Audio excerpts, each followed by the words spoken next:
आज हम thermal conduction के बारे में जानेंगे। थर्मल कंडक्शन के फिनोमेना को समझने के लिए हम एक गैस कंसीडर करते हैं। दो पैरेलल प्लेन्स सी डी और ए बी के मध्य में, जो कि एक्स वाई प्लेन के पैरेलल में है, जैसा कि फिगर 1 में दर्शाया भी गया है। इनके जो तापमान हैं वो क्रमशः T1 और T2 हैं, और T2 T1 से अधिक है।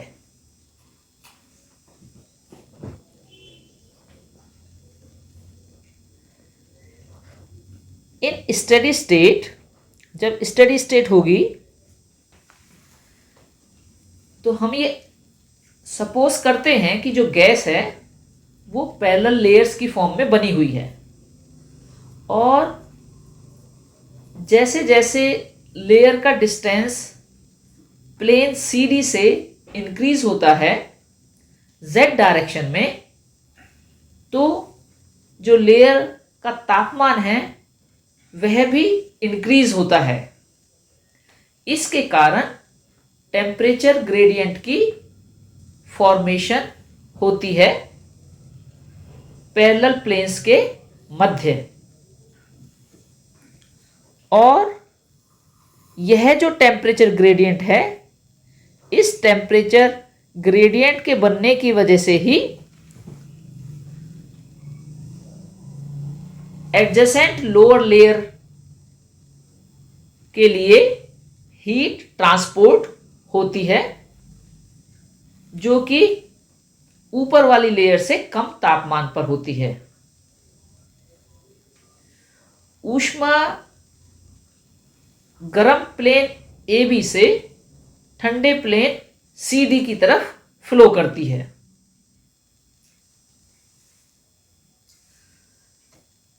क्यू लेयर का तापमान, जो कि डिस्टेंस z पर है प्लेन सी डी से, T है, और R एवं P लेयर्स का तापमान, जो कि प्लेन सी डी से डिस्टेंस z प्लस लैम्डा एवं z माइनस लैम्डा पर हैं, उनका तापमान क्रमशः T plus lambda D T by D Z एवं T minus lambda D T over D Z होगा।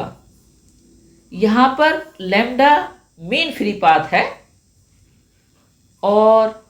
टेम्परेचर ग्रेडियंट ऑलमोस्ट कांस्टेंट रहता है जहाँ तक कि डिस्टेंसेस फ्री पाथ के ऑर्डर के होते हैं। जो गैस के मॉलिक्यूल्स हैं वो लेयर क्यू में से पास होते हैं अपवर्ड और डाउनवर्ड डायरेक्शंस में कंटिन्यूअसली, क्योंकि ये मॉलिक्यूल्स हमेशा रैंडम मोशन में होते हैं। यहाँ पर हमने जो डिस्टेंस है वह मीन फ्री पाथ लैम्डा के बराबर लिया है R और P लेयर्स का with respect to Q layer, क्योंकि ऑन एन एवरेज जो लास्ट कोलिजन होगा मॉलिक्यूल्स का, जब वो क्रॉस करेंगे लेयर Q को ऊपर की तरफ से, वह लेयर R पर ही होगा। और इसी तरह से जो लास्ट कोलिजन होता है मॉलिक्यूल्स का, जब वो क्रॉस करते हैं लेयर Q को नीचे की तरफ से, वह लेयर P पर होता है। अब क्योंकि ये मॉलिक्यूल्स हमेशा रैंडम मोशन में हैं, इसके कारण जो प्रोबेबिलिटी है उनके मोशन की, वह सभी दिशाओं में समान होती है। हम ये एज्यूम करते हैं कि ऑन एन एवरेज 1/3 जो है इन मॉलिक्यूल्स का, they are moving along each of 3 x, y, z directions. तो हम ये कह सकते हैं कि on an average 1/6 of the molecules 1/6 भाग जो है मॉलिक्यूल्स का वो मूव करता है अलोंग एनी वन एक्सिस, किसी पर्टिकुलर डायरेक्शन में। जो नंबर ऑफ मॉलिक्यूल्स है जो कि क्रॉस कर रहे हैं unit area of the layer Q upper side में या लोअर साइड डायरेक्शन में पर सेकेंड, वह बराबर होगा 1/6 n इंटू सी।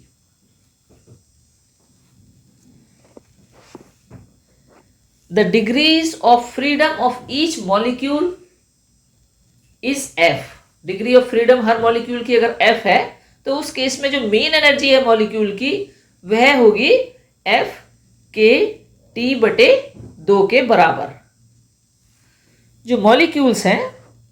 वो एनर्जी लेते हैं लेयर R से, जो कि तापमान T plus lambda times dt/dz पे है, और फिर यूनिट एरिया लेयर Q का क्रॉस करते हैं पर सेकेंड, और अपने साथ में जो टोटल एनर्जी कैरी करते हैं फ्रॉम अपर साइड वह बराबर होगी 1/2 F के T plus lambda dt/dz into 1/6 n into C। C यहां मीन स्पीड है। इसी तरीके से जो टोटल अमाउंट है एनर्जी का उन मॉलिक्यूल्स के द्वारा कैरी किया गया है जो कि लेयर P से एनर्जी लेते हैं, जो कि तापमान T माइनस लैम्डा dt/dz पर है, और क्रॉस करते हैं unit area of layer Q पर सेकेंड लोअर साइड से, वह होगा 1/2 F इंटू के और ब्रैकेट्स में T minus lambda dt/dz into 1/6 n C bar, the mean speed.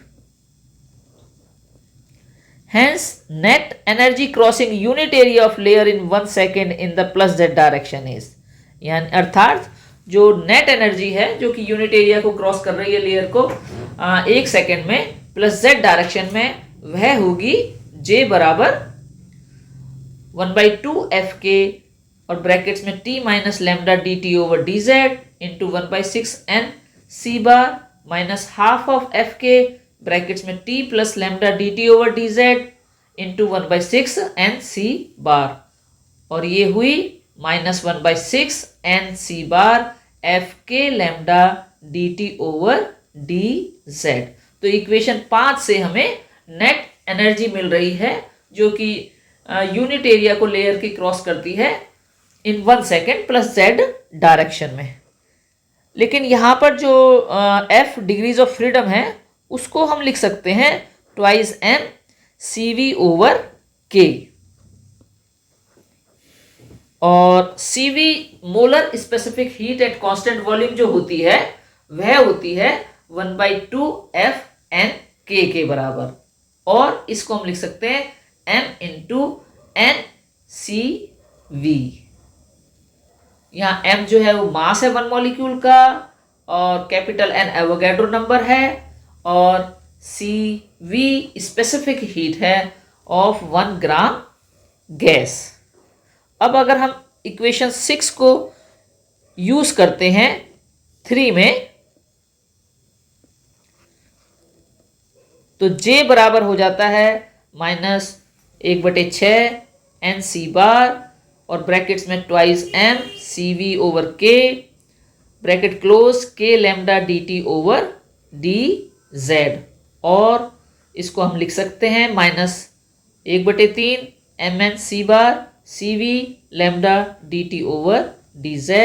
और इसे हम लिख सकते हैं J बराबर है माइनस 1/3 रो C बार CV लैम्डा dt/dz,